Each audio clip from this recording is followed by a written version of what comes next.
Bonjour à tous et à toutes, bienvenue dans ce nouvel épisode un petit peu particulier.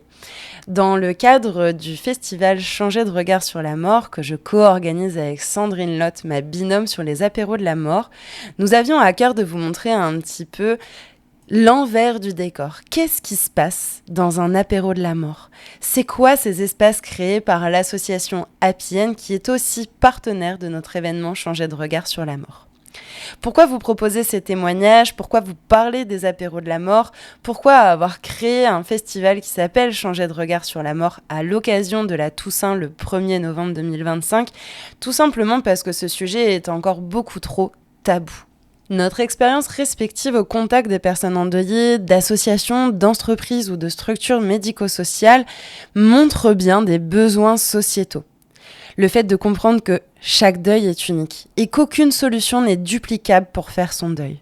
Qu'il n'existe pas de to-do list à suivre, que le deuil de l'un n'est pas le deuil de l'autre. Mais la méconnaissance et la peur du sujet renforcent d'autant plus le sentiment d'isolement. Et quand on est isolé, on a des difficultés à en parler. C'est à cet endroit-là que les apéros de la mort sont un espace bienveillant, accueillant, qui permet justement de sortir de cet isolement, de cette solitude dans laquelle le deuil peut nous plonger. Il existe plein d'initiatives individuelles, mais leurs forces sont encore plus décuplées lorsqu'elles sont réunies. Et comme le rappelle encore une fois l'association Happy End, la mort, on ne meurt pas d'en parler. Alors aujourd'hui, je vous propose de découvrir le témoignage de personnes qui sont venues en parler, qui ont osé passer la porte du bar, prendre une consommation, s'installer, écouter, s'exprimer, partager, rendre hommage, dire ce qu'elles avaient sur le cœur.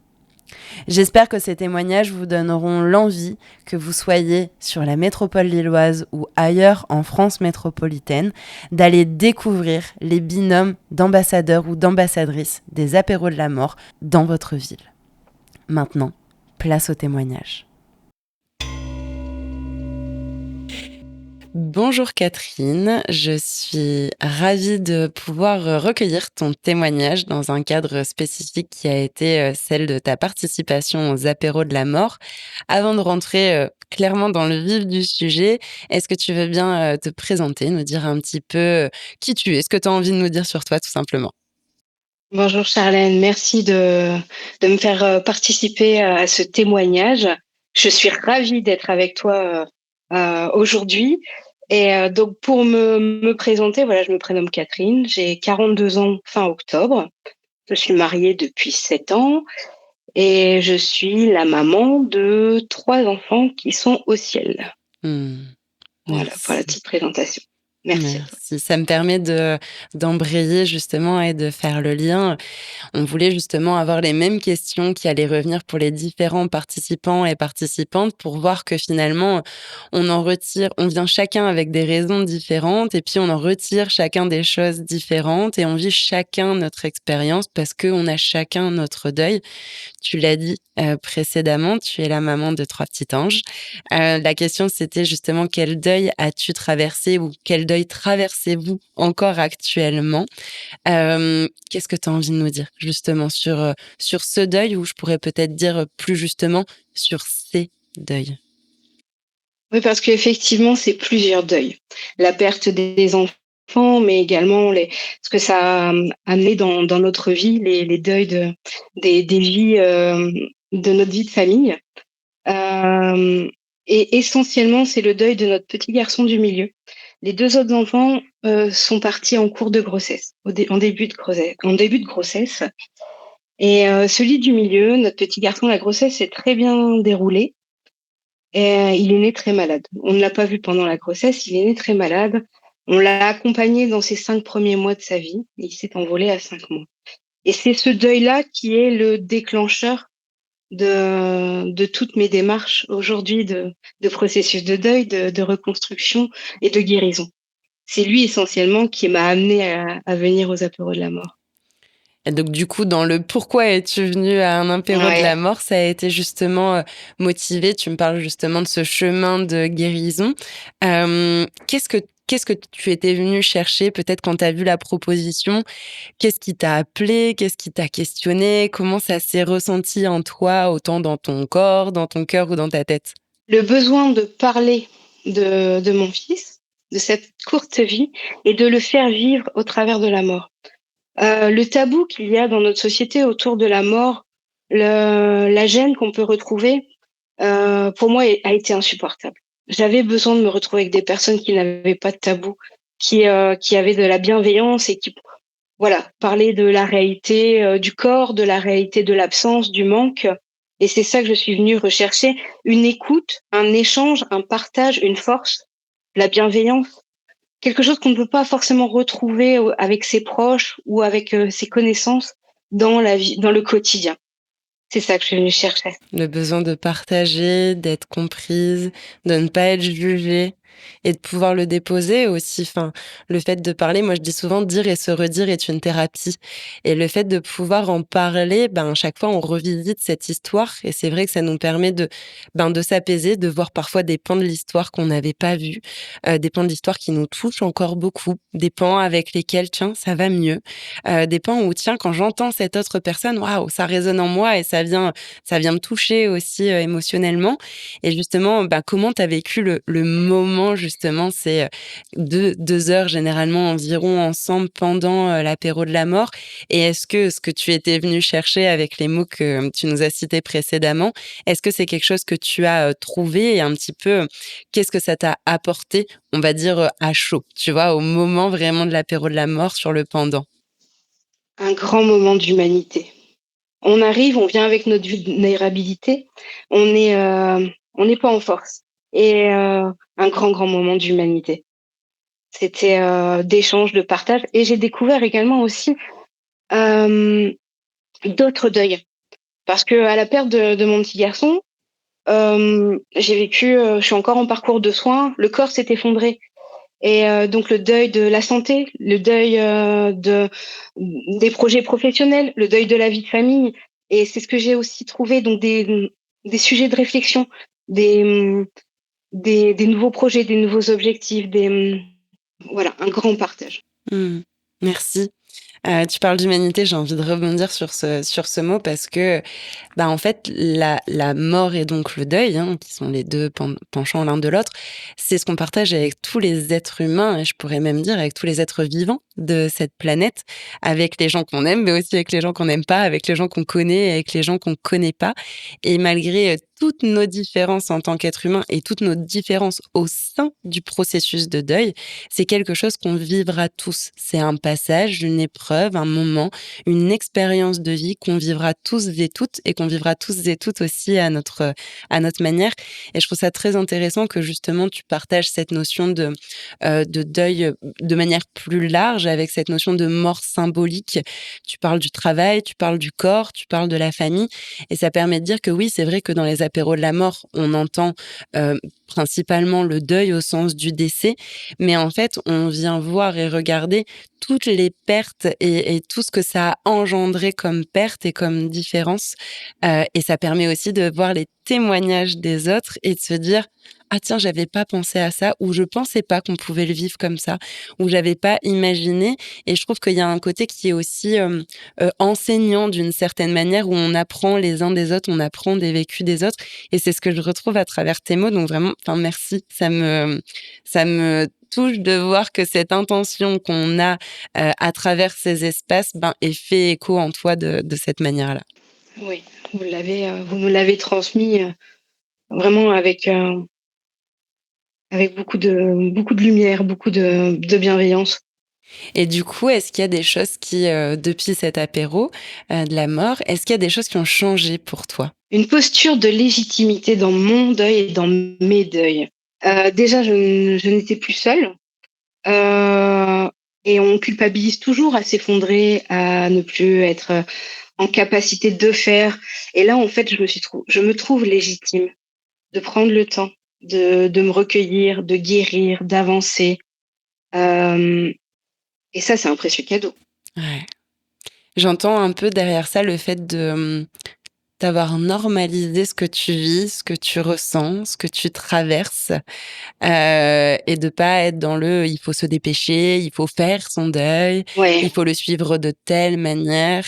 Et donc cette légitimité, c'est normal de le traverser à la manière de Catherine parce que tu es Catherine, avec ton histoire, avec ton vécu, avec tes forces, avec tes vulnérabilités, pour reprendre un mot que tu as cité tout à l'heure. Ça me touche beaucoup, merci pour ce partage. Et du coup, tu nous as dit le avant, pourquoi tu es venue, le pendant, qu'est-ce que tu as ressenti, l'après dans cette posture.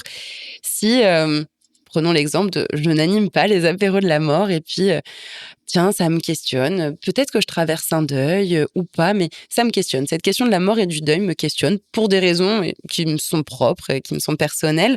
Qu'est-ce que tu aurais envie de me dire si j'hésite à venir participer à un apéro de la mort? Alors, ce serait facile de dire n'hésite pas, puisque j'y ai participé.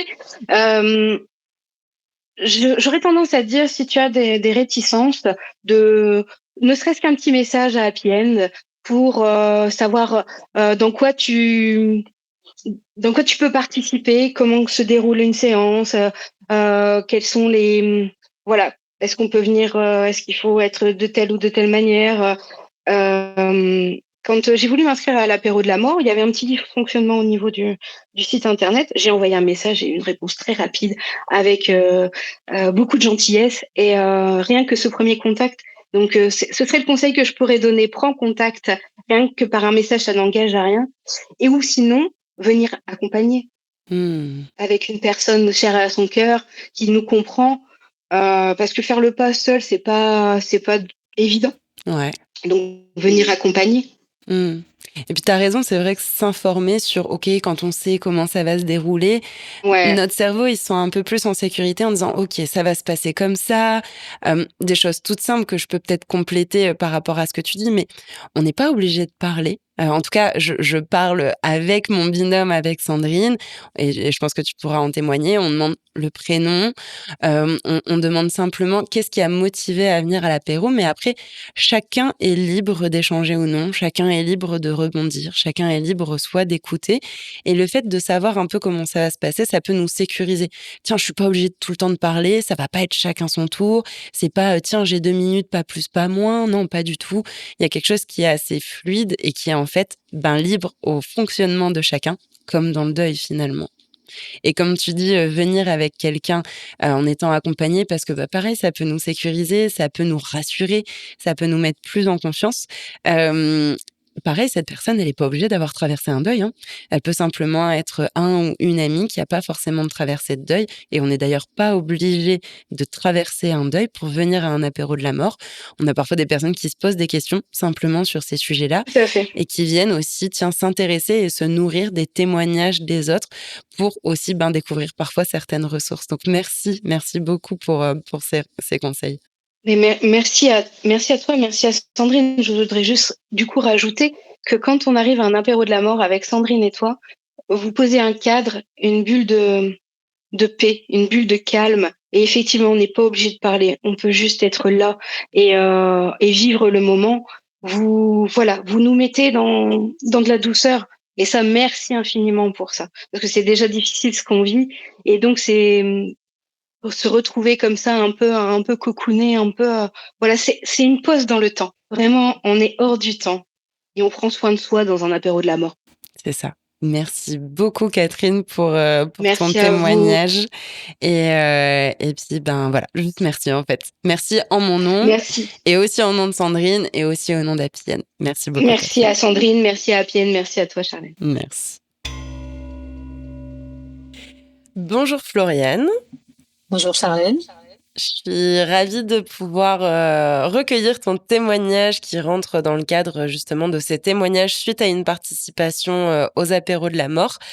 Et avant toute chose, je te propose, un petit peu de te présenter, de nous dire ce qui est OK, ce qui est juste pour toi, et peut-être aussi, la personne, le deuil, les personnes, les deuils selon ta situation, pour lesquels tu étais, venue, à un apéro de la mort. Oui, alors tu l'as dit, je m'appelle Floriane, j'ai 35 ans. Je suis maman d'une jeune fille de 13 ans J'ai un chat, un chien, je vis en couple, tout ça. Et mon travail, c'est de faire des films d'entreprise. Voilà, pour les entreprises, je fais pas mal de films. Et au niveau des deuils qui m'ont amené à l'apéro de la mort et à suivre aussi les actus, en fait, c'était assez marrant et j'avais envie de le souligner parce que je suis venue en premier apéro, enfin un seul d'ailleurs d'apéro de la mort, quelques semaines après le décès de ma grand-mère maternelle. Et j'ai reçu ton mail pour apporter donc mon témoignage 4 jours après avoir perdu ma grand-mère paternelle. Donc tu vois, en fait, il y a vraiment eu, je suis venue à un apéro et puis là, ben, vous me rattrapez à un moment où finalement c'était aussi voilà un moment de deuil. Et donc voilà, je trouvais que ça méritait d'être souligné. Merci pour ce partage et ce côté très symbolique. Oui, c'est vrai que voilà, on a des dates qui sont symboliques et parfois participer à un apéro de la mort ou à un groupe de parole sur ces moments-là, ça peut aussi être soutenant. Et du coup, tu me fais une très belle transition pour te demander justement pourquoi tu es venu à un apéro de la mort, dans le sens qu'est-ce que tu venais y trouver et puis peut-être aussi où est-ce que tu avais eu l'info. Oui, alors moi j'avais rencontré Sandrine qui en avait parlé, donc j'avais commencé à vous suivre, à suivre les apéros de la mort à ce moment-là, mais j'étais pas dans une situation où j'y ai été confrontée à ce moment-là. Mais en fait, c'est un truc que j'ai toujours gardé en tête de me dire, le jour où ça se produira, reproduira, j'ai cette ressource-là, j'ai un peu ma carte joker pour pouvoir y aller. Et donc, je suis venue quand j'ai perdu ma grand-mère maternelle il y a bientôt 3 ans. Et en fait, j'avais pas beaucoup d'attentes parce que voilà, j'avais pas spécialement envie de beaucoup parler. J'avais plus envie de voir ce qui allait se passer à ce moment-là. Euh, et, euh, et j'avais surtout envie d'entendre les témoignages d'autres personnes, de voir un peu comment ça allait se passer. Et éventuellement, je m'étais dit peut-être qu'il y aura un moment des éclairages de la part de Sandrine ou de toi, Charlène, qui pourrait voilà, donner quelques pistes ou des choses comme ça, en tout cas réagir et voir ce qui allait s'y passer. Donc j'ai finalement très peu d'attentes. J'avais très envie d'y aller, mais je n'avais pas forcément d'attente particulière. Ouais. J'ai envie de dire parfois c'est tout aussi bien. Et je rebondis sur ce que tu as dit en me disant j'avais pas forcément envie de base de parler ou de m'exprimer.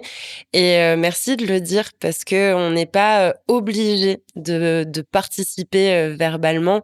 J'ai déjà dit dans un autre témoignage, mais voilà, ce qu'on demande, c'est le prénom et souvent le pourquoi vous êtes venu. Et après, libre à chacun, chacune de prendre la parole si ça fait sens, si c'est OK, de partager aussi ce qui est OK. Et puis parfois d'aller tout simplement puiser dans les témoignages des autres personnes. Justement, ça peut aussi être une ressource. Et justement, comment tu l'as vécu entre ces non-attentes, on va dire, et le moment, le jour J? Est-ce que finalement, tu as parlé plus que ce que tu pensais et tu t'es libérée voilà, sur cette parole? Ou comment ça s'est passé pour toi? En fait, moi, je suis venue, ça fait déjà plusieurs semaines que ma grand-mère était décédée. Et un peu finalement, quand tout retombe, on a vécu généralement les quelques semaines avant. Enfin, ma grand-mère était en soins palliatifs, donc il y a eu quand même plusieurs semaines avant son décès où on était fort dedans, on vivait un peu suspendu à tout ça. Euh, et finalement, il y a la cérémonie, il peut y avoir voilà pas mal de choses qui vont se passer autour du moment du décès. Et en fait, il y a quelque chose après la vie elle reprend son cours un peu malgré tout ça. Finalement on a peu de temps, je trouve entre le décès, l'organisation de ça c'est quand même très lourd. Là, en plus je me souviens parce que c'est très récent sur ma deuxième grand-mère, donc on est vraiment pris dans un tourbillon de plein de choses à organiser. Et finalement, après, ça retombe. Et puis, presque, je me sentais plus légitime d'en parler au bout de quelques semaines parce que je me disais, ça y est, il faut passer à autre chose. C'est derrière, etc. Et finalement, je crois qu'à ce moment-là, je me suis dit, tiens, c'est vrai, il y a ce truc des apéros de la mort.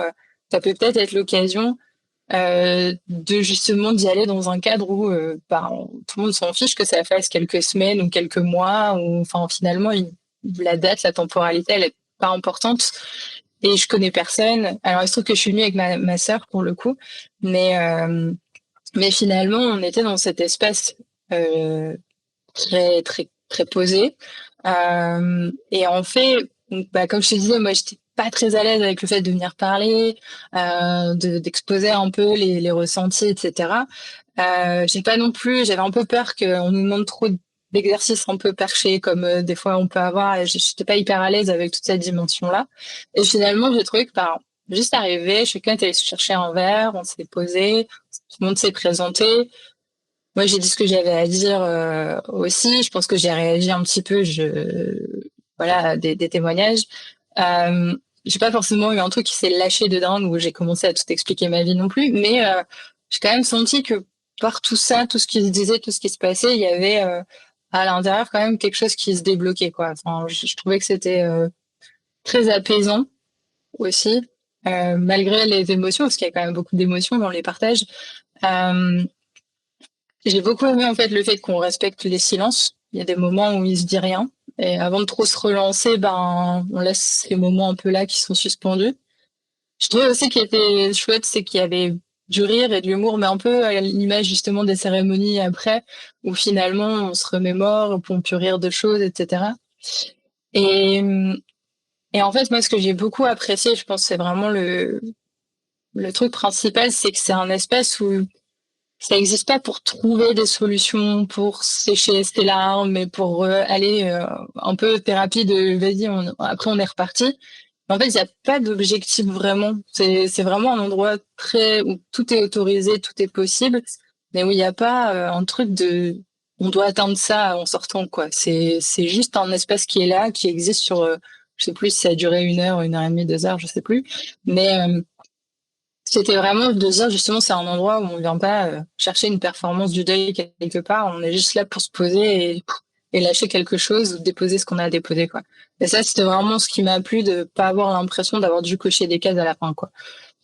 Merci. C'est hyper riche comme retour. Et oui, en effet, il n'y a pas d'objectif précis. Et je trouve que c'est en lien avec le fait que tu disais que tu n'avais pas forcément d'attente, parce que chacun va le vivre et l'expérimenter à sa manière. Pour moi, c'est vraiment une expérience. Tu as cité la notion de moment suspendu, le fait que chacun fait un petit peu comme il le sent, la simplicité, qu'il n'y a pas d'exercices qui sont proposés. Voilà, pour le repréciser, Sandrine et moi, on est vraiment là pour tenir le cadre. On présente l'association, on présente comment ça va se passer au départ pour mettre un cadre de confiance, de confidentialité aussi. Et après, finalement, on reste dans la pièce, mais on s'éclipse un petit peu d'une certaine manière des partages parce que c'est pas notre moment, c'est le moment des participants et des participantes. Donc, en tout cas, c'est ce que je retrouve à travers ton témoignage et vraiment, voilà, merci, ça me touche de voir que ce qu'on cherche à poser comme cadre avec Sandrine, tu l'as ressenti de cette manière-là et qu'en plus de ça, c'est quelque chose qui a été soutenant et apprécié de ta part.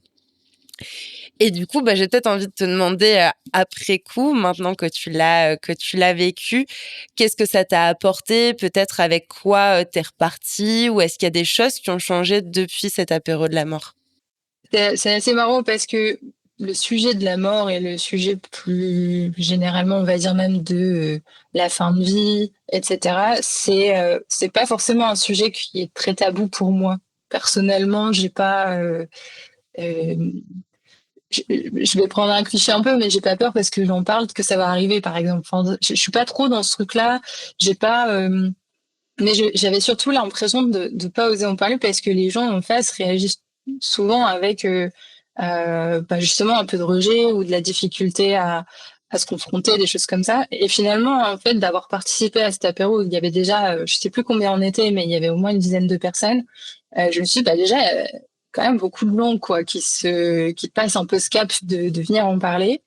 Euh, Forcément, quand on traverse un deuil, quand on perd quelqu'un, enfin forcément pas forcément, mais en tout cas moi j'en ai parlé un peu autour de moi et on se rend compte que beaucoup d'autres gens ont aussi dans leur vie, plus ou moins récemment, mais qui en tout cas du coup viennent aussi partager. Et en fait moi d'être repartie de cette apéro de la mort, je pense que ça m'a un peu plus fait me ressentir comme une espèce de d'extension, de me dire, finalement, il y a ces espaces-là dont je parle assez régulièrement autour de moi quand je sens que c'est OK pour la personne, mais aussi de me dire, je peux être un mini apéro de de la mort à moi-même, en ayant cette envie, en tout cas, de, d'apaiser un peu ce sujet, de dire, on peut en parler. Et quand moi j'y vais avec assez de naturel, assez de sérénité, finalement, c'est plus facile d'en parler et on se rend compte que les gens ont besoin d'en parler souvent. Et donc souvent, c'est parce que je parle de ma propre expérience à d'autres gens qui me confient la leur que je finis par dire, tu sais, moi, j'avais participé à ce truc-là et c'était vraiment bien. Ça m'a fait du bien. Et finalement, ça m'a probablement aidé à ce moment de contre-coup un peu. Plusieurs semaines, je crois même que ça devait faire 2 mois, 3 mois peut-être que c'était passé. Et que, en fait, je me suis rendu compte que ça fait du bien même à longtemps après, enfin longtemps entre guillemets après, de pouvoir se reprendre un temps pour soi par rapport à ça, puisqu'en plus dans les cérémonies, etc., on est souvent enfin j'espère assez nombreux en tout cas. Nous en tout cas on était une très grande famille, on était je sais pas combien, et donc il y a aussi cette dimension, on est dans un groupe, dans un tout. Et finalement, la période de la mort, elle revient aussi sur l'individu et de se dire, en fait, moi seul, au-delà du cadre famille, amis, etc., c'est quoi ce que je traverse et finalement de se questionner un peu là-dessus aussi. Donc ouais, c'est aussi cette dimension de ouais, il y a les autres, il y a la famille, il y a le tout, mais il y a aussi peut-être qu'à posteriori, il y a moi et finalement c'est peut-être ce temps qu'il m'a fallu pour me dire ok, je vais à cet apéro parce que j'y vais pour moi aussi. Même si je te le disais, je suis venue avec ma sœur, donc on était quand même à deux, mais finalement c'était quand même chacune un peu dans son intériorité quoi. Ouais, c'est un moment qui se vit au sein du collectif, au sein des personnes qui sont là, mais comme le deuil, en fait. Le deuil se vit au sein d'un système familial, tu l'as cité, au sein d'un système professionnel, au sein d'une société. On le traverse tous, tu l'as dit aussi. Parfois, on se rend compte que quand on en parle, en fait, ouais, on n'est pas tout seul. Mais par contre, notre deuil peut avoir des points communs avec le deuil et le vécu des autres personnes, mais il a aussi sans aucun doute des différences. Et ça, c'est intéressant d'aller le voir et d'aller le regarder. Et j'entends aussi à travers ce que tu me dis une sorte d'autant plus de légitimité, comme si ça avait renforcé chez toi le fait de pouvoir en parler assez facilement. Enfin, moi, j'aime bien cette idée de planter des petites graines. Et en tout cas, c'est ce que moi j'entendais, c'est ce que je traduisais à travers ton témoignage. Et oui, c'est pas parce qu'on en parle que la grande faucheuse viendra ce soir. Et voilà, tu le montres aussi en tant que participante. Donc pour ça, merci. Et puis peut-être que voilà, il y a peut-être des gens qui nous écoutent ou qui ont entendu parler des apéros de la mort, qui s'en font peut-être une drôle d'idée, qu'importe. Enfin voilà, chacun ses croyances, ses projections, ses attentes. Et si quelqu'un hésite à venir à un apéro de la mort, qu'est-ce que tu aimerais dire à cette personne?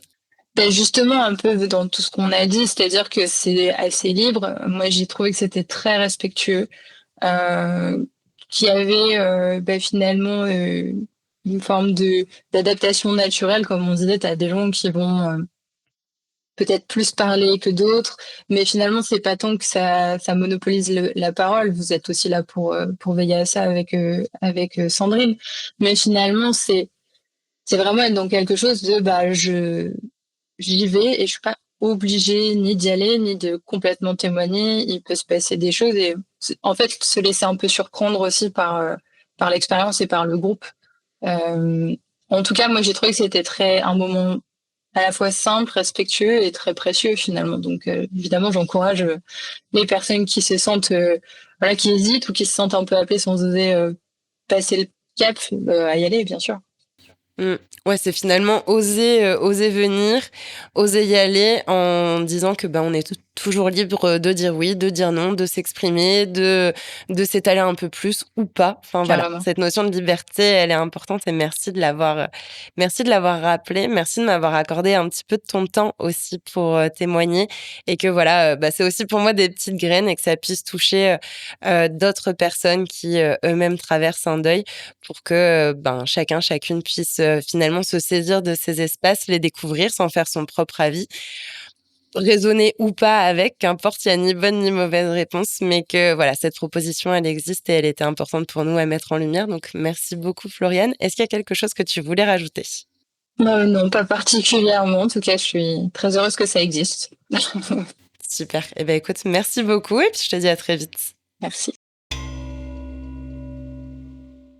Bonjour Jean-François. Bonjour Charlène. Je suis très contente de t'accueillir aujourd'hui dans le cadre d'un épisode un petit peu particulier pour recueillir ton témoignage après une participation aux apéros de la mort. Avant de commencer, est-ce que tu veux bien te présenter, nous dire un petit peu qui tu es? Alors oui, donc je suis Jean-François, j'ai 50 ans, je suis responsable diversité et inclusion dans une grande entreprise avec une casquette coach et je suis passionné, curieux de tout ce qui tourne autour du développement personnel et de la spiritualité en général. Merci pour cette présentation. C'est important de savoir un petit peu à qui on a affaire. Et puis la deuxième question qui va venir compléter celle-là, c'est avec quel deuil au singulier ou au pluriel tu t'es présenté à un apéro de la mort. Et puis peut-être déjà, pourquoi est-ce que tu es venu? Qu'est-ce qui t'a intrigué dans cette proposition et qu'est-ce qui t'a fait dire, bah allez, tiens, j'y vais, je passe le pas, mais je passe la porte et puis je me présente à cet apéro. Déjà, je connaissais un petit peu ton travail et tes podcasts. Donc, quand j'ai rencontré Sandrine et qu'elle a proposé cet espace d'échange, je me suis dit, pourquoi pas aller voir. Au niveau des deuils, comme un peu tout le monde, au plus tu avances en âge, au plus tu as de deuil, hein, forcément. Moi, j'étais marqué par les deuils de mon père. Je devais avoir 27, 28 ans que j'ai accompagné dans la maladie et dans la mort. Après, c'est d'autres types de deuil. Ça va être le deuil du corps, entre guillemets, puisque j'ai eu également un cancer il y a une quinzaine d'années. Alors, j'en suis complètement remis, mais forcément, il y a des séquelles, en tout cas, quelques petites séquelles. C'est un deuil, une autre forme de deuil du corps au niveau du dos, où avant j'étais jeune, vif, et je pouvais sauter dans tous les sens. Après, tu peux pas faire tout ce que tu veux. Donc là, pareil, il y a une forme de deuil qui prend au moins autant de temps qu'un deuil charnel. Les autres deuils, ça va être aussi, il y a 7, 8 ans, le deuil de ma paternité. En fait, c'est un peu comme ça que moi je l'ai ressenti, puisque mes filles, donc j'ai 2 filles qui ont choisi de vivre avec leur mère à un moment donné d'une manière assez brutale, et la relation en est sortie et en reste abîmée. Donc il y a ce type de deuil. Et puis plus récemment, dans une autre type de deuil, ça va être un deuil animalier, puisque j'ai perdu la semaine dernière mon petit lapin avec qui, depuis 7, 8 ans, j'avais des relations presque autant qu'un chien. Donc voilà, plein de petits deuils qui essaiment la vie de tout à chacun. Merci, je trouve ça très intéressant. C'est vrai que quand on regarde la proposition qui est celle de de Happy and Lasso, sur les apéros de la mort, donc c'est vraiment venir parler, de la mort et du deuil à tout à chacun, qu'on ait vécu un deuil ou pas. Et c'est vrai que on va dire qu'en première ligne, il y a plutôt cette notion de mort physique, donc là plutôt dans le côté décès, dans le côté charnel, et je trouve ça hyper pertinent et je doute pas que tu le sais et que les auditeurs le savent aussi dans ma vision au sens large du deuil, donc cette notion de la perte. Et on peut perdre des gens, mais on peut perdre des capacités, on peut perdre des situations, on peut perdre des personnes sans qu'elles soient décédées, mais je pense là notamment aux liens, par exemple, qui se transforment, au deuil animalier. Donc merci voilà, de montrer ce panel de deuil qui est pas exhaustif, mais en tout cas qui montre qu'il y a aussi une certaine diversité. Et du coup, qu'est-ce qui t'a amené et qu'est-ce que peut-être t'espérais trouver, dans cet apéro de la mort? J'entendais que c'était un peu cette curiosité, la proposition de Sandrine et de dire: «Bah, allez, on y va et puis on verra bien ce qu'on y trouve». Mais est-ce que tu avais peut-être des attentes ou, sur ce moment, convivial qu'on allait passer ensemble? Alors, je n'avais pas d'attente particulière, en fait. Je te dis, je connaissais ton travail et ton podcast, et je pense vraiment qu'on est tous, on fait partie de la même humanité. Donc, quelqu'un qui va ressentir ou vivre quelque chose, ça résonne forcément dans une part de moi, dans un potentiel ou dans un vécu. Donc, je trouvais très intéressant de pouvoir échanger avec une autre partie de moi-même. Donc, c'est la notion de l'altérité, de la fraternité aussi. Donc, c'était de la curiosité, une volonté de se retrouver sur un sujet dont on parle jamais, en fait, hein. Que ce soit, enfin, très peu avec ses proches, encore moins en entreprise, et c'est dommage. mais j'avais besoin de savoir qu'il existait ce type d'espace, en fait, dans lequel je pouvais venir parler ou écouter, hein, tout Bien sûr. simplement. Peut-être que c'est pas forcément le bon moment pour exprimer, mais je suis parti aussi d'une génération où l'expression des émotions est pas naturelle. En fait, les générations de mon âge ou celles d'avant, tu parles assez peu de tes émotions. Donc la mort, je sais que dans ma famille, on ne parle pas de la mort parce que on estime que c'est remuer le couteau dans la plaie, en fait, hein, mais ça peut être vu d'une manière complètement différente. Où moi, ma femme qui a rencontré la mort aussi très tôt dans sa famille, elle a besoin de les faire vivre, en fait. C'est une autre approche, en fait. Mais moi, j'avais besoin de trouver un espace dans ces apéros de la mort où je savais que je pouvais dire ce que je voulais sans que ce soit glauque, entre guillemets. Mmh. Et ben du coup, comment tu l'as vécu le jour J? J'entendais cette notion de résonance, d'humanité, d'exprimer aussi ses émotions. Est-ce que justement cet espace et les participants, participantes, hein, parce que voilà, avec Sandrine, donc Sandrine Lotte qui est ma binôme sur ces espaces, ou d'ailleurs tout autre binôme d'ambassadeur ou d'ambassadrice sur la France métropolitaine, on est vraiment pour moi des facilitateurs, facilitatrices. On pose un cadre qui est bienveillant, mais après, en réalité, c'est vous qui faites le moment, c'est vous qui faites les partages. Et quand j'entends vous, c'est les participants et les participantes. Il y a vraiment cette énergie de groupe. Tu parlais de résonance. Je trouve que le mot résonne fortement, en tout cas pour définir ces espaces. Du coup, comment tu l'as vécu, j'allais dire le jour J, mais plutôt le soir J, parce que ça se passe quand même plutôt en fin de journée. Alors, le jour J, le soir J, je l'ai vécu comme une bulle protectrice, même si le comptoir du bar était de l'autre côté de la porte. Mais le cadre que toi et Sandrine vous avez posé, il était sécure, il était protecteur. Ça permettait un, un partage sans jugement, quelle que soit l'ancienneté ou la nature du deuil ou la sensibilité émotionnelle, même sa pudeur. Donc voilà, cet espace de protection, je l'ai vraiment ressenti. Il y avait, je ressentais beaucoup de respect, parfois du recueillement, parfois de l'humour, de l'émotion. J'attendais pas de consolation sur mes deuils passés ou de soutien particulièrement en fait, hein. Mais c'était vraiment plus une part de curiosité bienveillante et savoir que malgré toutes les épreuves qui jalonnent une existence, bah, il existe des professionnels et des cadres professionnels, compétents, bienveillants pour nous aider à traverser ces épreuves aussi terribles soient-elles, hein. Donc, ça m'a permis aussi de mettre quelques mots, en fait, ou de libérer quelques mots sur un fond de tristesse ou des émotions qui parfois peuvent jaillir sans crier égard. Moi, par exemple,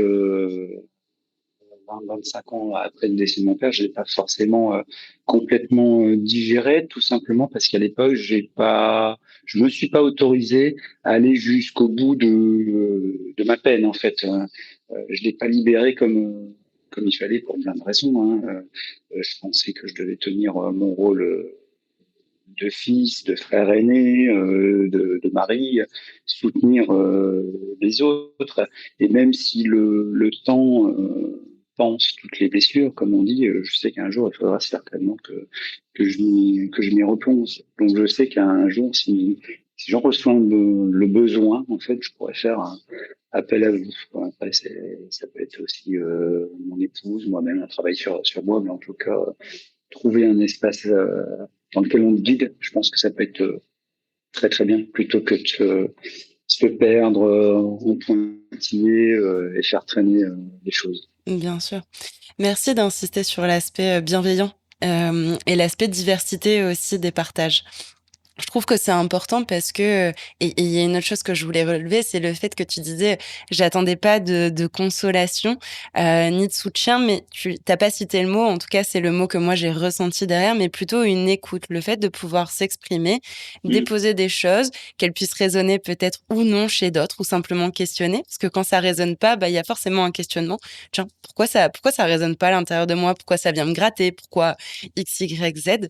Et cet espace bienveillant et cette diversité, elle est justement importante parce que il y a pas qu'un chemin de deuil, il y a des multiples et des multiples façons de vivre ce deuil, de traverser ce deuil avec des ressources, avec des points de facilité, avec des points plus difficiles, avec des points de sérénité. Et justement, le fait de voir d'autres façons de le traverser, bah, c'est aussi là qu'il y a une certaine résonance, qu'il y a ces notions d'humanité pour reprendre des mots que tu as cités tout à l'heure.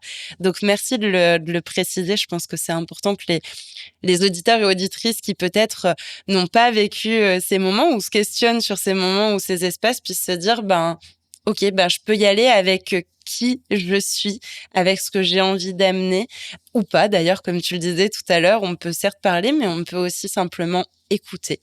Et la deuxième chose sur laquelle j'avais envie de rebondir, tu disais: «Ça m'a permis de peut-être libérer ou en tout cas de questionner certaines choses plusieurs années après». Ben, c'est réinsister sur le fait qu'il est jamais trop tard et que parfois, ben, par le passé, on n'a pas la possibilité ou les conditions, l'environnement. Il y a plein de choses qui font que parfois, un moment où le deuil, arrive, on peut pas le vivre et le traverser pleinement, mais réellement, il est jamais trop tard. Donc que vous ayez vécu un deuil il y a 20, 30, 40, 50 ans, même plus ou même moins, ben, vous êtes tous et toutes les bienvenus et c'était important pour moi de rebondir là-dessus. Et du coup, bah, j'ai envie de te demander, même si je pense qu'il y a déjà des choses, des réponses qui se sont dessinées dans ton partage, qu'est-ce qui a changé pour toi, depuis cet apéro de la mort? Alors, il n'y a pas eu vraiment un avant ou un après, en fait. Il n'y a pas quelque chose, il n'y a pas eu de déclic particulier, en fait. Mais ça continuait de nourrir fortement, en fait, mon ouverture à la spiritualité, à mon humanité. Donc, c'est vraiment une expérience qui nourrit. Ça fait partie de ma petite besace de développement personnel, d'ouverture au monde. Il y a des podcasts, il y a je pense aux formations des derniers secours, par exemple, aussi, que j'avais beaucoup aimé l'année dernière. Donc, ça m'a confirmé que bah, il faut en parler, il faut vraiment libérer la parole. Mais aussi la confirmation que c'est très difficile de trouver des espaces comme tu le proposes avec Sandrine, et tu as parlé d'écoute. On trouve très rarement dans son sphère sociale, en fait, un espace d'écoute, de silence, d'accueil, de rebond aussi, comme tu dis, avec le questionnement, parce que euh, c'est toujours bien d'avoir une autre personne qui va avoir un angle de vue et qui va essayer de tirer un petit peu les fils qu'on n'a pas forcément vus ou voulu y voir. Donc, j'ai vraiment ressenti comme un espace de ressources, d'accueil, de bienveillance. Donc, je continue moi de déployer cette pratique même dans le travail avec des moments de recueillement et il y a des moments magiques en fait qui se créent en fait à ce moment-là. Donc ça m'a confirmé dans cette technique d'ouverture, d'accueil, de rebond et surtout ça continue de me nourrir en fait. C'est un jalon dans ma connaissance ou mon développement spirituel. Eh ben, je suis très contente que ces espaces, et nous sommes très contentes, je joins Sandrine à ma phrase et à ma reconnaissance que cet espace des apéros de la mort ait été une exploration, un passage sur un chemin, voilà, un step, une étape pour continuer un chemin et nourrir des réflexions. Et du coup, ma dernière question serait de te demander, ben, si justement il y a des personnes au bout de leurs oreillettes ou de leur casque ou de leur enceinte qui hésitent à participer à un apéro de la mort, quelle qu'en soit la raison, qu'est-ce que tu aimerais leur dire ou leur partager comme petit message? Alors déjà que c'est pas malsain, c'est pas glauque. En fait, quand j'en parle un petit peu autour de moi, on me regarde d'abord avec un drôle d'air. Il n'y a pas de fascination de la mort, mais c'est vraiment un changement de regard et une appropriation, une réappropriation de quelque chose qui est naturel dans notre vie, quoi. Donc c'est pas du tout malsain. Qu'il n'y a aucune obligation de parler. Hein, c'est pas forcément le bon moment, ou il y en a qui sont un peu plus taiseux, comme on dit, que d'autres. C'est pas triste non plus. Il peut avoir de l'émotion, mais on rigole aussi bien, hein, faut le dire aussi. Et puis je trouve que c'est une belle manière d'honorer les personnes qui nous ont quittés. Qu'est-ce que je pourrais dire? Que c'est un des rares espaces où on va trouver des professionnels, des livres, des ressources diverses et variées, quoi. En fait, c'est pas juste un espace de parole. Et puis, ça accentue aussi le côté précieux de la vie, quoi. En fait, on ressort de là avec une, une plus grande conscience des belles choses, et que toutes les épreuves peuvent être traversées à partir du moment où on les affronte, on les explore, on s'y plonge, et, euh, et se faire accompagner, c'est certainement beaucoup plus sécurisant et simple, parce que c'est un grand saut dans l'inconnu, et on sait pas quand on va toucher le fond, en fait. Donc c'est peut-être ça qui fait peur, et savoir qu'il y a toujours quelqu'un ou un espace à côté de nous, ça nous permet de l'affronter, même si ça reste douloureux, même si ça reste triste. Ça permet d'envisager la suite euh, avec beaucoup plus de sérénité. Voilà. Merci beaucoup pour tes mots et pour ton partage sur ton expérience et ta venue à cet apéro de la mort. J'en profite aussi pour remercier les autres personnes qui ont témoigné, en espérant que ça a pu apporter peut-être un peu plus de clarté, une diversité, et puis réduire des peurs ou des croyances qu'on peut avoir en disant tiens, c'est glauque ou c'est malsain, avec vos mots à vous et pas avec les nôtres qui sont plutôt où on est plutôt quand même de l'autre côté et avec une casquette qui est différente. Donc merci beaucoup pour ça, et je finirai en reprenant des mots d'Appienne Lasso que tu as peut-être déjà entendu. C'est la mort, on meurt pas d'en parler. Alors du coup, on peut peut-être juste essayer, peut-être juste se laisser porter, et puis venir participer et puis se dire j'ai apprécié, j'ai pas aimé, j'ai aimé ça, j'ai pas aimé ça, et renouveler ou non l'expérience, mais juste d'essayer. Essayer, généralement ça coûte rien, et en plus de ça, ce sont des espaces qui sont gratuits ou sur don libre. Donc pour le coup, ça ne coûte rien. Merci beaucoup Jean-François. Est-ce qu'il y a quelque chose que tu souhaitais rajouter? Non, merci à toi, Charlène, et à Sandrine pour offrir ce bel espace. Merci encore. Merci beaucoup, et je te dis à très vite et bonne continuation sur ce chemin d'exploration dont on a parlé. Merci à toi aussi, Charlène. J'espère que ces témoignages vous ont plu et vous ont permis de vous rendre compte de la diversité, de ce pourquoi on vient à un apéro de la mort, de ce qu'on vit le jour J, de ce qu'on découvre, de ce qu'on ressent, de ce qu'on expérimente, de ce avec quoi on repart. J'espère que cela vous donnera l'envie, encore une fois, de passer la porte d'un apéro de la mort dans votre ville ou à proximité de chez vous. Sachez que le 1er novembre, dès 9h, nous serons prêtes, Sandrine et moi-même, à vous accueillir à l'espace Altercité de Villeneuve-d'Ascq sur la métropole lilloise pour notre festival Changer de regard sur la mort.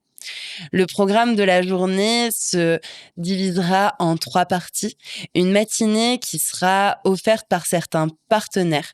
Une matinée de conférences pour voir les différents impacts du deuil au niveau physique, psychologique, social, professionnel, spirituel ou encore existentiel.